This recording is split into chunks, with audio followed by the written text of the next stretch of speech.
Bonjour les gens, comme vous pouvez le voir, il fait magnifiquement beau, c'est une journée de rêve. La mer est d'un bleu, d'un beau bleu comme on l'aime. Et aujourd'hui une étape de 40 km. Mais je voulais répondre au courrier de nombreux lecteurs. Vous êtes des milliers, des dizaines de milliers, que dis-je, à vous poser quelques questions. Notamment, Phil, est-ce que tu bosses ? Bah oui, j'ai mon ordi, j'ai tout mon matos, une tablette de lecture, la connectique et tout. Je transporte 3,5 kg et je vous jure que ça se sent. Mon sac à dos, sans ça, je pourrais faire le chemin en courant. Mais bon, tu rajoutes 3,5 kg et ça fait toute la différence. Donc oui, je bosse tous les jours, je me connecte, quoi. Et puis je réponds à mes emails comme si j'étais dans un bureau à Paris, à New York, à Genève, n'importe où, avec mes nombreux employés qui travaillent tous les jours pour que mes clients soient rassurés. Depuis 20 ans, ils se disent Oceanic Prod, putain, quelle société quand même, ils sont sérieux, hein. Tu leur écris, c'est fait immédiatement, waouh. Et donc c'est pour ça que je voyage beaucoup, mais je suis toujours connecté à Internet et j'ai toujours mon ordi avec moi, voilà.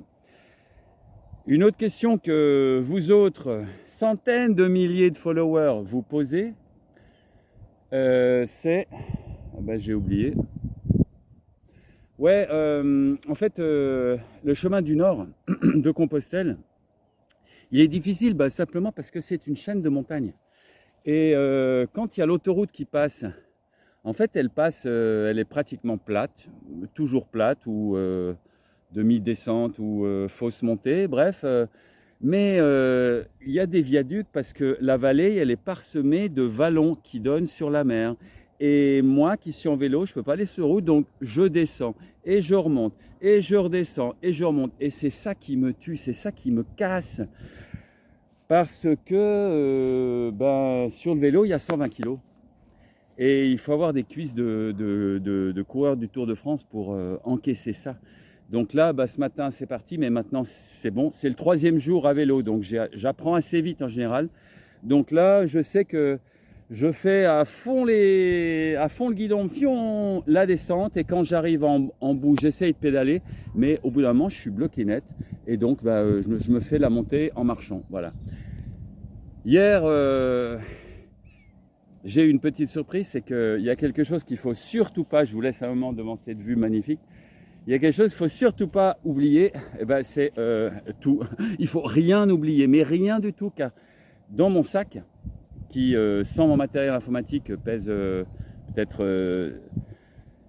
il y a peut-être 5 kilos d'essentiel, y compris la trousse de toilette avec mon rasoir pour mes cheveux. Mais le sac en lui-même doit peser 2 kg. C'est une copie achetée à Hanoï au Vietnam et j'adore ce sac. Bref, j'ai absolument tout. Et forcément, en 5 semaines, j'ai laissé beaucoup de choses. Et j'ai oublié aussi beaucoup de choses, des choses qui m'ont fait vraiment chier. Je ne sais même pas comment c'est possible d'oublier des trucs. Par exemple, je me suis racheté 2 casquettes à Gijón. Et une casquette, c'est indispensable parce que marcher 5 heures sous le soleil, donc j'ai oublié énormément de choses, malheureusement. Et hier, j'ai oublié mon adaptateur électrique. En plus, quand je suis parti, j'ai eu un appel, j'étais sur le vélo, je me suis dit, putain, qui c'est ? J'ai vu un numéro espagnol, je me suis dit, ouais, c'est forcément l'auberge d'hier, mais j'ai rien oublié. Et le type, il me parle avec des mots que je connais pas trop en espagnol. Si j'ai pas oublié un truc blanc électrique, je dis, moi j'ai que des câbles noirs. Non, ça peut pas être ça. Et j'arrive à l'auberge en fin d'après-midi, je connecte tout. Putain, j'ai pas mon adapteur. Voilà, mon adapteur était blanc. Oh non! Je regarde sur la carte, je suis au fin fond du trou du cul du Pays Basque, hein. C'est que des montagnes et des tout petits bleds. Il n'y a pas de grande ville avant très longtemps, genre 4 ou 5 jours, quoi. Ça, c'est un problème. On ne peut rien oublier ici.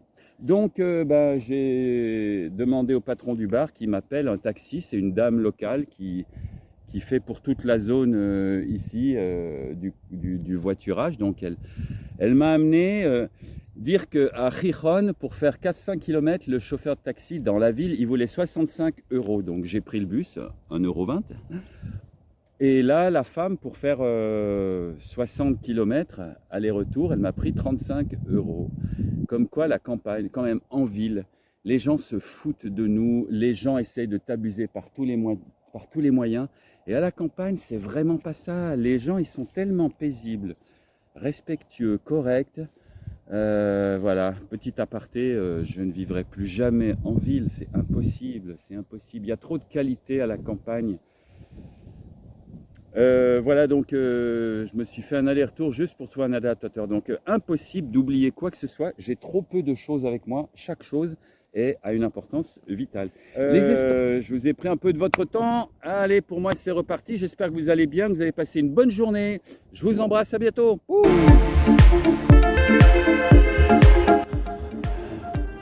Voilà un autre endroit absolument merveilleux.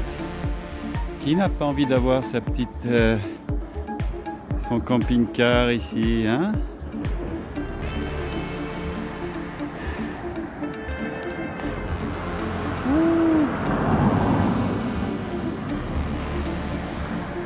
Quel magnifique petit village de pêcheurs, enclavé comme ça dans la montagne. C'est magnifique. Effectivement, pour moi, c'est de l'horreur pure parce que je suis en train de descendre. Peut-être vous voyez la montagne en face, il faudra que je la remonte à vélo. Donc c'est horrible, mais par contre c'est magnifique, hein. Et de toute façon les restaurants ils sont là, donc il faut que j'y aille. Des mouchoirs pour pleurer s'il vous plaît. Et un ascenseur après.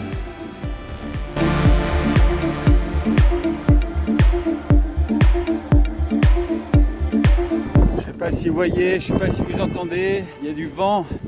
Il va y avoir 40-50 km/h de vent. Pourquoi? Parce que le temps va changer. Demain il pleut pendant plusieurs jours et je pense que là-haut, très très haut, toute cette énorme masse d'eau qui tombe déplace l'air. Du coup, à quelques dizaines de kilomètres, parce qu'il devrait pleuvoir en fin d'après-midi, il y a du vent et ça pousse. Et moi je vais dans quelle direction? Je vais là-bas et le vent il pousse comment? Il pousse ici. Putain, se prendre un vent de face c'est horrible. J'en peux plus. Oh tiens, un pont. Oh tiens, j'ai peut-être jeté ce vélo. Alors là, je dois dire que je me suis fait plaisir.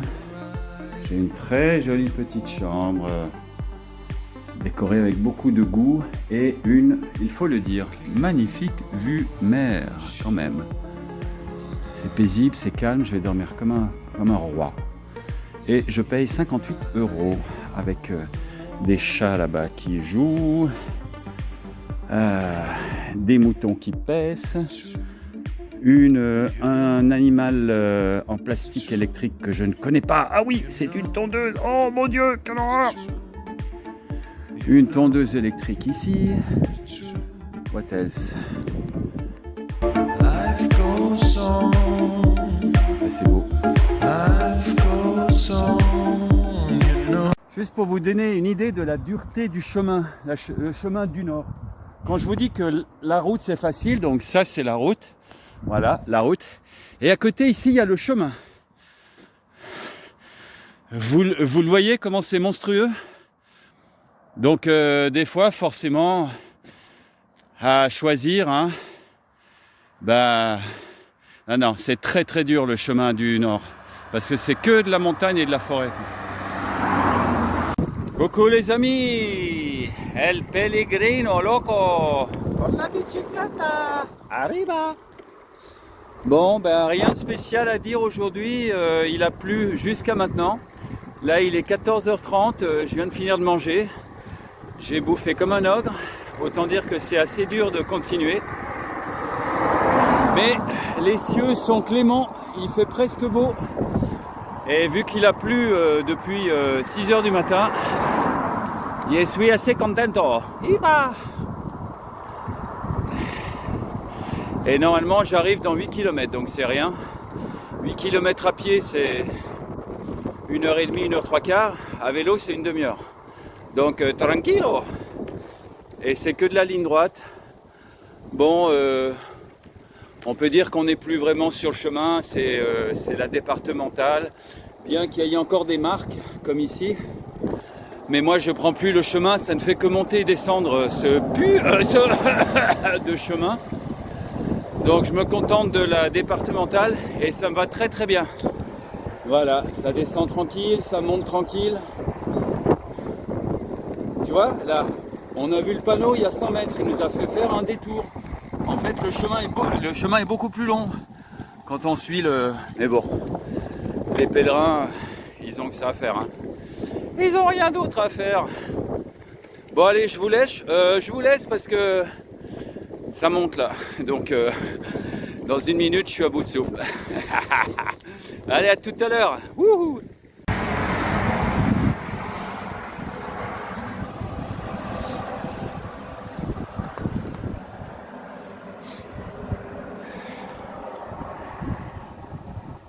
Et il y a des pèlerins. Ça, c'est un beau là-bas. Il est magnifique. Il est où? Il est là. El Pellegrino.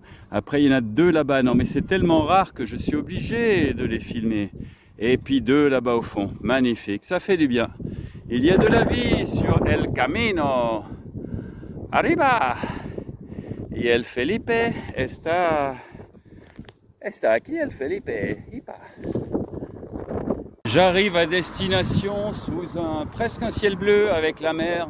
Toujours avoir l'océan à droite, sinon on va dans le mauvais sens. L'océan est bien à côté de mon bras. La couleur est incroyable à cause des nuages et du temps. La couleur de l'eau est d'un bleu mais colossal. Et là j'arrive dans 1 minute, j'ai mon hôtel. On appelle ça le cri de la délivrance du pèlerin qui a les cuisses en feu. Voilà. Et ça fait un cri comme ya. Voilà. Et avec la couleur de l'eau, c'est incroyable. Et bien j'arrive dans une petite station touristique où forcément en fin octobre il y a plus grand monde. Il n'y aura que nous, Peregrinos de la Muerte. À cause il y a une belle église avec une espèce de la Virgen, la Santo Madonna de la Concha de tu Madre, je pense. Voilà, ça va être un petit village vachement sympa. Je suis sûr qu'il y a des pèlerins parce que la route croise cette petite ville. Et puis voilà, on va se rajouter à la liste de los peregrinos de la muerte, de la concha de tu finca, et voilà, de la concepción, de la contravención, de la constipación. Allez, hasta luego.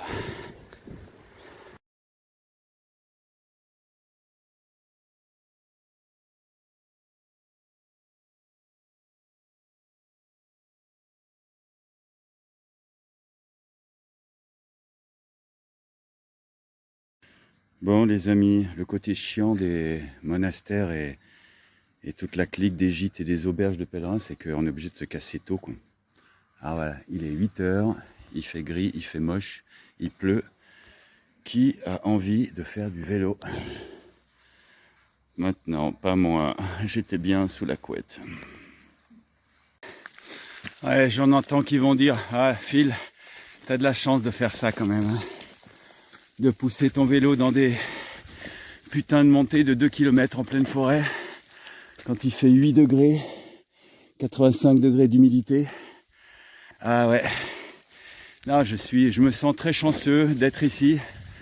Je ne sais pas si je suis partagé entre l'envie de me couper une jambe et de me suicider, de sauter dans un bus bien chaud et d'aller à Compostelle, ou celle complètement folle et déraisonnée de continuer. Je ne sais pas pourquoi, c'est dingue. Personne. Là, il y a 2 pèlerines. Il y avait un petit peu de monde au monastère, là. les dortoirs étaient presque pleins.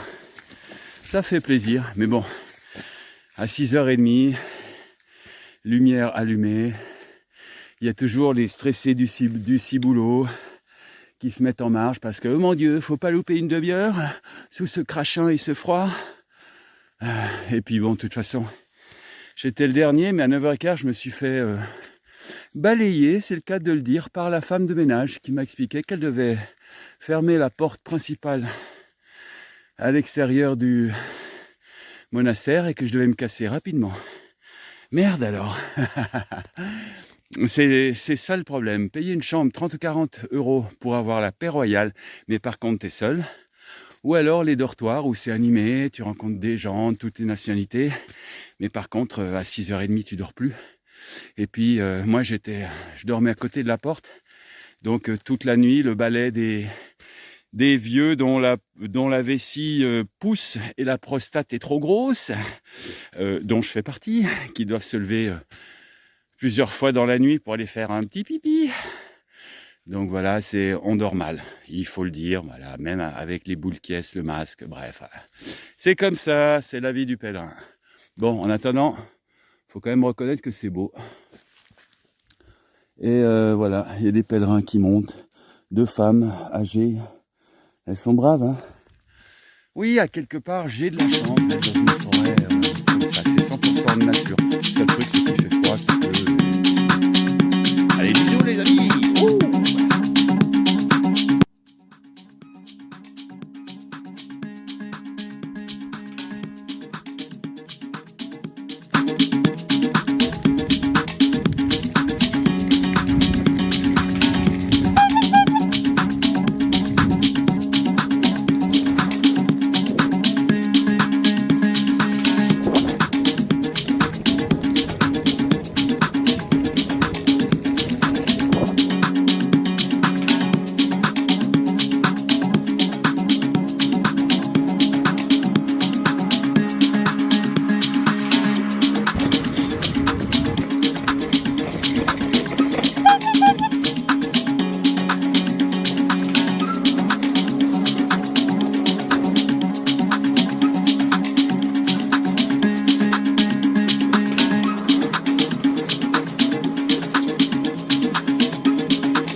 Pero vos ganas por la ropa de hoy.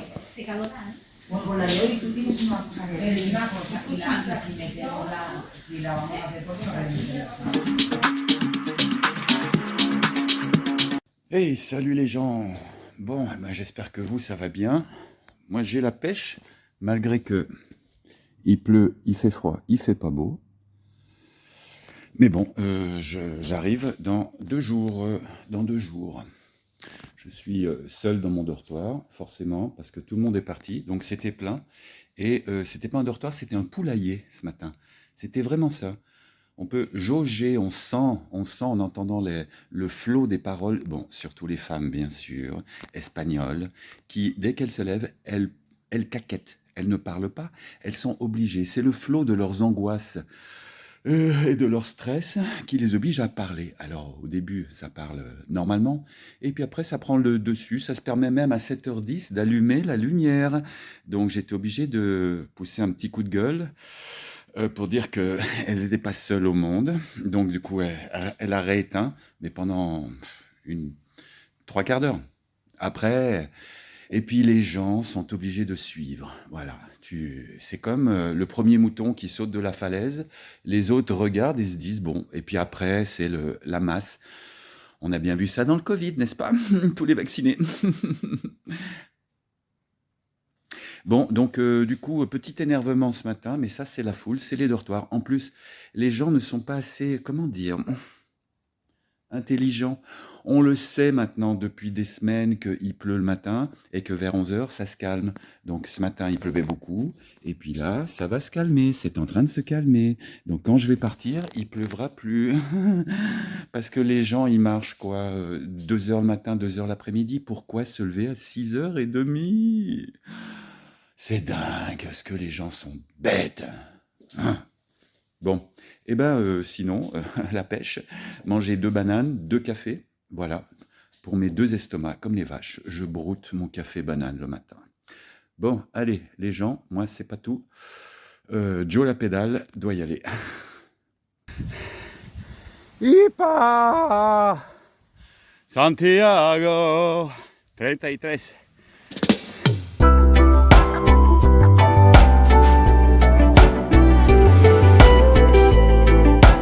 Dernière ligne droite, j'y suis. Je suis à Santiago, mais il pleut des cordes. Je suis trempé, dedans comme dehors, c'est chiant. Voilà, c'est vraiment chiant. Bah en fait, j'y suis, je suis à la périphérie, donc il faut, je sais pas, 8-9 km. En plus, je peux même pas laisser mon téléphone dehors pour qu'il me guide, parce qu'il pleut trop, c'est pas un téléphone étanche. Donc voilà, bon c'est pénible, encore une putain d'heure et c'est fini. Allez, fini.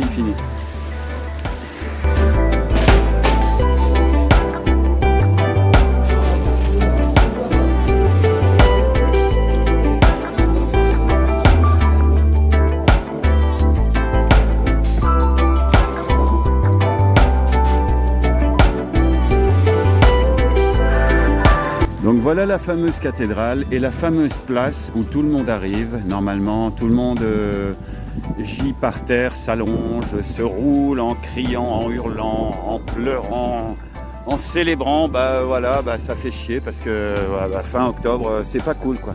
C'est dommage, j'aurais bien passé mes après-midi ici à regarder tous les pèlerins qui arrivent, ça va être super cool. Et voilà, vous voilà en face.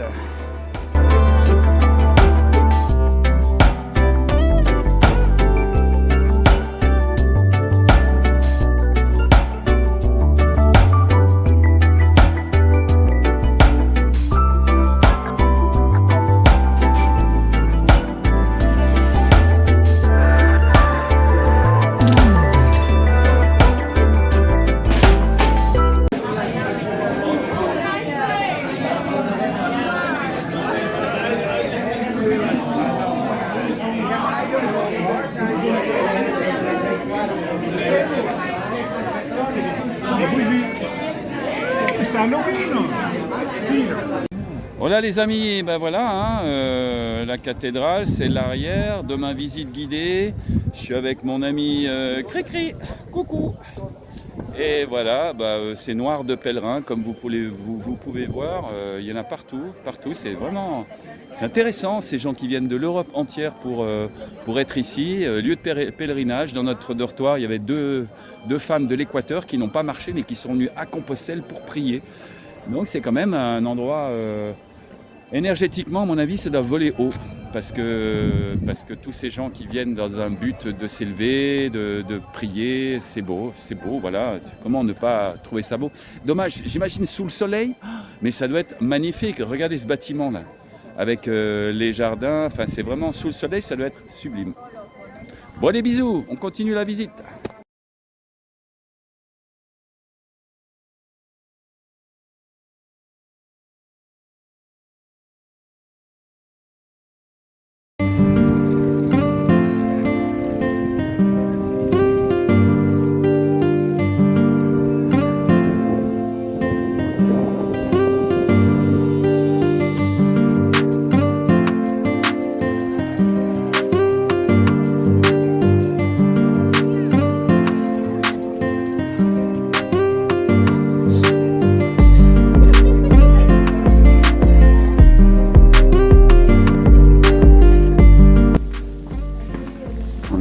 la rue la plus étroite de Compostelle. On ne peut pas écarter les bras ni ouvrir un parapluie, c'est impossible. Voilà.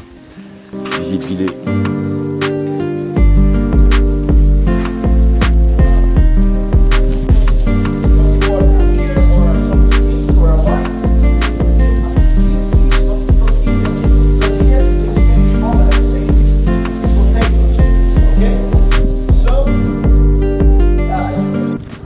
Il y a un petit peu de vent, ouais. Le temps est peu clément au parapluie fragile.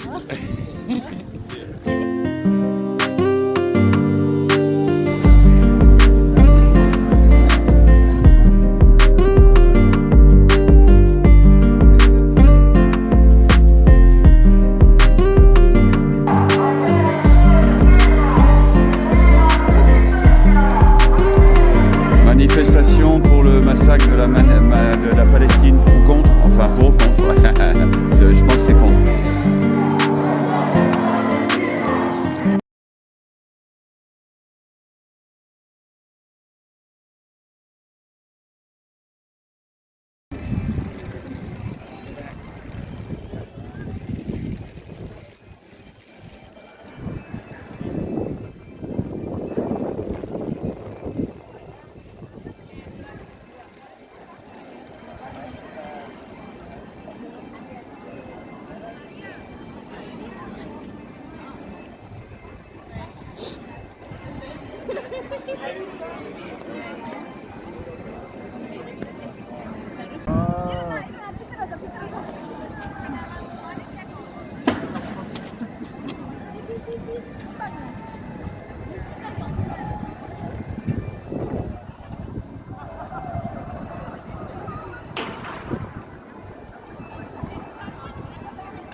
Les amis, je sors à l'instant d'une église, c'est une des plus grosses arnaques vilaines que j'ai vues, c'est-à-dire que c'est des bougies électroniques. Donc en rentrant, j'avais bien vu qu'il y avait un couvercle sur les bougies, je me suis dit c'est pas pour pas qu'elles s'éteignent. Mais attends, les gens ont oublié que le feu, la flamme, c'est du domaine du sacré, c'est du vivant. Comment est-ce qu'on peut mettre une bougie pour allumer la flamme pour le cœur de quelqu'un? C'est dingue. Ça sera le mot de la fin. Attention, joke. C'est pour que l'église puisse faire des économies de bout de chandelle. C'est nul. La chambre la plus lugubre de ma vie. Glacée, qui donne sur un mur de la cathédrale. Tadam. Ça doit être une prison, un couvent, un pénitencier. Putain, les énergies, c'est lourd hein, ici. Ben voilà, je vis dans 8-9 mètres carrés. C'est horrible. Coucou les amis. Et ben voilà, pour moi c'est terminé. Saint-Jacques-de-Compostelle.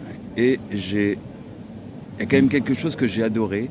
C'est que je crois que jamais dans ma vie, j'ai été dans un endroit aussi chargé, aussi lourd en passé, en histoire, en légende. Et ça m'a bien emporté. Pendant tout le chemin, j'ai vécu dans la légende. Parce qu'il faut bien penser que toutes les vieilles âmes, on a déjà vécu ça. On a déjà été et palestiniens, et croisés, et templiers, et prêtres, et gueux, et bouseux, et paysans, bien sûr, mais on y a vécu. Donc, quand on est sur une route mythique et chargée d'histoire de 1200 ans, forcément, nos âmes, enfin, on a déjà vécu, que ça soit en Espagne, entre la Palestine et ici. Et donc, moi, je suis sûr que j'ai déjà été sur la route, soit pèlerin, soit templier, soit... Tout ça m'a vachement parlé. Et puis, en parlant de légendes, de belles histoires, moi qui aime les belles histoires, eh bien, par exemple, pourquoi est-ce que ça s'appelle Santiago de Compostelle?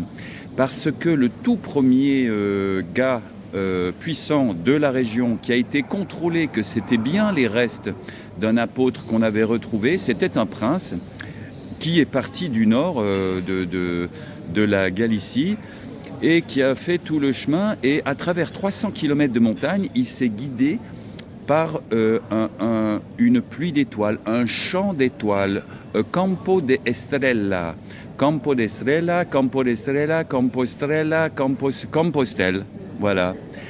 Donc c'est quand même beau qu'en 1200 ans, c'est devenu l'endroit qui a été suivi grâce à un champ d'étoiles qui a guidé ce prince vers les restes de la dépouille de Saint-Jacques. Ça, c'est quand même une première histoire qui était vachement vachement sympa, je trouve. Deuxième petite histoire, c'est que les pèlerins, quand ils ont commencé à arriver, ils devaient passer les portes pour rentrer dans la citadelle qui était gardée, donc, et puis il y avait comme un péage, et donc ceux qui n'avaient rien payaient avec ce qu'ils avaient, et il y avait des paysans qui venaient avec beaucoup d'amandes, puisqu'il n'y en avait pas en Galicie. La Galicie n'est pas un pays d'amandes, il pleut trop, je pense. Et donc la citadelle s'est rapidement trouvée avec des tonnes d'amandes qu'il fallait gérer rapidement puisque l'amande est périssable. Et donc ils ont lancé un concours, donc c'était en l'an 1000, hein, un concours pour savoir que faire avec toutes ces amandes. Et ils ont créé, les boulangers locaux ont créé une espèce de gâteau avec de l'amande, et c'est devenu le gâteau aux amandes. Et pourquoi est-ce que maintenant, mais pas partout, toutes les boulangeries, partout, à tous les coins de rue, on te vend le gâteau de Compostelle, qui est un gâteau aux amandes, alors qu'il n'y a pas d'amandes en Galicie. Voilà encore une deuxième histoire légende qui, moi, ça me plaît, ça. Voilà, sinon, j'ai passé deux jours... et une nuit de Halloween, pleine lune. Il y avait des gens très bizarres dehors, comme vous allez le voir après. C'était vraiment très très bizarre. À 3h du matin, je me relève, je suis réemporté dans la foule. Il y avait des loups-garous, il y avait des gens très très drôles, dont... un qui voulait apprendre à voler. D'ailleurs, je lui ai appris à voler puisqu'il a été faire un vol plané à 5 mètres. Il s'est écrasé comme une merde, comme un moucheron sur une vitre, parce qu'il m'a cherché, puis on était tous les deux alcoolisés. Bon, voilà, et j'ai appris à voler un loup-garou, c'est pas... Et donc, très très drôle de soirée pour terminer, voilà. Fin de ma semaine ici. Il fait froid, il fait chaud. Ça fait presque 1 mois et demi que je suis avec ces mêmes fringues. J'en peux plus. Je ne peux plus me voir. Et je vais aller refaire ma garde-robe. En Thaïlande. Eh oui, je pars en Thaïlande. Allez, bisous, bisous. Bon, et bien après quelques aéroports.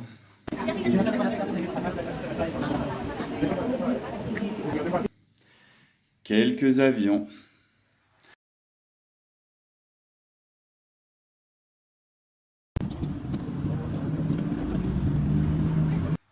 Me voilà arrivé dans mon petit coin de paradis. Je vous le présente. Bon, j'ai enfin retrouvé mon bout de paradis. J'y suis. Ça fait au moins 15 ans que je viens ici, sur cette petite plage. C'est la paix. Il n'y a pas de bruit. Il y a quelques touristes. Pas beaucoup, voilà. Et puis dormir ici avec le bruit de la mer, les amis, ça c'est vraiment ce qu'il y a de plus précieux. Et donc ce bungalow-là, je le paye 28 € et c'est encore cher. Donc bientôt, je vais déménager pour trouver un moins cher. Mais je voulais quand même vous montrer mon petit coin de paradis et tellement j'aime ce coin ici.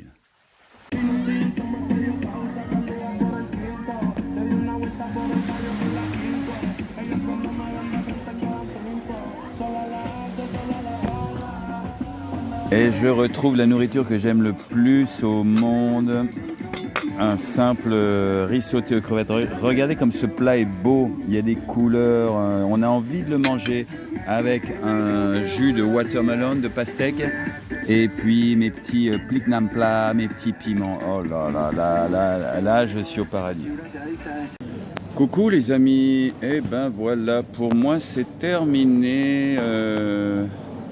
Saint-Jacques-de-Compostelle et il y a quand même quelque chose que j'ai adoré, c'est que je crois que jamais dans ma vie j'ai été dans un endroit aussi chargé, aussi lourd en passé, en histoire, en légende. Et ça m'a bien emporté. Pendant tout le chemin, j'ai vécu dans la légende. Parce qu'il faut bien penser que toutes les vieilles âmes, on a déjà vécu ça. On a déjà été et palestiniens, et croisés, et templiers, et prêtres, et gueux, et bouseux, et paysans, bien sûr. Mais on y a vécu. Donc, quand on est sur une route mythique et chargée d'histoire de 1200 ans, forcément, nos âmes, enfin, on a déjà vécu, que ça soit en Espagne, entre la Palestine et ici. Et donc, moi, je suis sûr que j'ai déjà été sur la route, soit pèlerin, soit templier, soit... Tout ça m'a vachement parlé. Et puis, en parlant de légendes, de belles histoires, moi qui aime les belles histoires, eh bien, par exemple, pourquoi est-ce que ça s'appelle Santiago de Compostelle ? Parce que le tout premier gars puissant de la région qui a été contrôlé que c'était bien les restes d'un apôtre qu'on avait retrouvé, c'était un prince qui est parti du nord de la Galicie et qui a fait tout le chemin et à travers 300 km de montagne, il s'est guidé par une pluie d'étoiles, un champ d'étoiles, Campo de Estrella, Campo de Estrella, Campo de Estrella, Campo Estrella, Compostelle. Voilà. Donc c'est quand même beau qu'en 1200 ans, c'est devenu l'endroit qui a été suivi grâce à un champ d'étoiles qui a guidé ce prince vers les restes de la dépouille de Saint-Jacques. Ça c'est quand même une première histoire qui était vachement vachement sympa, je trouve. Deuxième petite histoire, c'est que les pèlerins, quand ils ont commencé à arriver, ils devaient passer les portes pour rentrer dans la citadelle qui était gardée, donc, et puis il y avait comme un péage. Et donc ceux qui n'avaient rien payaient avec ce qu'ils avaient. Et il y avait des paysans qui venaient avec beaucoup d'amandes, puisqu'il n'y en avait pas en Galicie. La Galicie n'est pas un pays d'amandes, il pleut trop, je pense. Et donc la citadelle s'est rapidement trouvée avec des tonnes d'amandes qu'il fallait gérer rapidement puisque l'amande est périssable. Et donc ils ont lancé un concours, donc c'était en l'an 1000, un concours pour savoir que faire avec toutes ces amandes. Et ils ont créé, les boulangers locaux ont créé une espèce de gâteau avec de l'amande et c'est devenu le gâteau aux amandes. Et pourquoi est-ce que maintenant, mais pas partout, toutes les boulangeries, partout, à tous les coins de rue, on te vend le gâteau de Compostelle qui est un gâteau aux amandes alors qu'il n'y a pas d'amandes en Galicie. Voilà encore une deuxième histoire légende qui, moi, ça me plaît, ça. Voilà, sinon j'ai passé deux jours et une nuit de Halloween, pleine lune. Il y avait des gens très bizarres dehors, comme vous allez le voir après. C'était vraiment très très bizarre. À 3h du matin, je me relève, je suis réemporté dans la foule.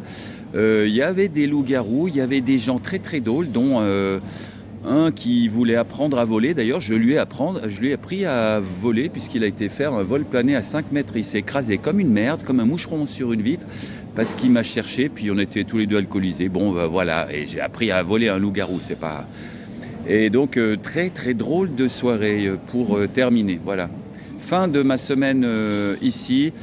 Il fait froid, il fait chaud. Ça fait presque 1 mois et demi que je suis avec ces mêmes fringues. J'en peux plus. Je ne peux plus me voir. Et je vais aller refaire ma garde-robe. En Thaïlande. Eh oui, je pars en Thaïlande. Allez, bisous, bisous.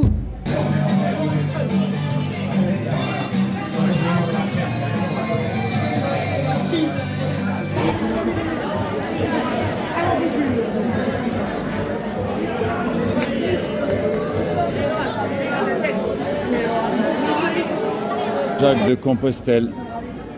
Je ne sais pas où est-ce que je me trouve, mais les gens sont un petit peu bizarroïdes.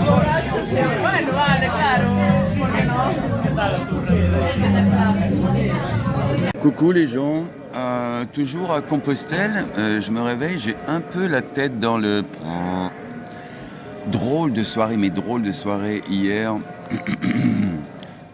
Halloween. Donc je suis sorti, je me suis fait happer par la nuit folle avec tous les dangers. Je ne sais pas combien d'établissements ni de bars j'ai fait. Je me suis retrouvé dans un endroit... J'étais au bar, il y a des gens qui se sont collés à moi. J'ai parlé avec une femme, elle était toute petite, genre microbiotique, un petit champignon. Et il y a son mec qui vient en me disant tu lui as mis la main au cul. Alors que déjà il fallait que j'aille un bras de 2,80 m pour lui mettre la main au cul parce qu'elle était toute petite. Et la fille elle disait mais non, laisse tomber ça. Puis le mec je pense qu'il était bourré, bon, c'est un jeune, je sais pas. J'ai pas compris. Il m'a énervé, je l'ai poussé peut-être un petit peu fort. Il a été s'écraser comme une merde à 3 mètres contre la vitre. Ça a bougé de partout, les gens se sont levés. Bref, j'ai pas trop compris. Après, je suis sorti pour m'expliquer avec le mec parce qu'il voulait que je m'explique, mais que je m'explique de quoi. Je comprenais pas ce qu'il disait. Je sais pas qui était le plus bourré, mais je pense que c'était lui. Et bref, rien, il s'est rien passé.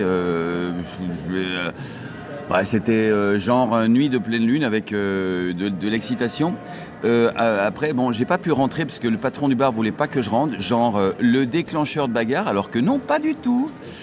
Donc, j'ai pas pu finir ma bière. Je suis rentré ensuite, et puis je me suis fait réveiller à 2h du matin. Il y avait du bruit dehors, mais c'était la folie, en plein jour, plus. Donc, du coup, je me suis réhabillé. J'étais un peu pété. Je suis descendu, me mêler à la foule et là je me suis de nouveau fait emporter par un truc. J'ai pas compris. C'était vraiment la nuit de Halloween. Tous les loups-garous étaient dehors, quoi. Et du coup, là je me réveille. Je sais pas trop la nuit que j'ai passée, mais j'ai passé une drôle de nuit. Je vérifie mes dents. Non, j'ai pas les crocs qui sont sortis. Bref, nuit de Halloween, un peu agitée ici.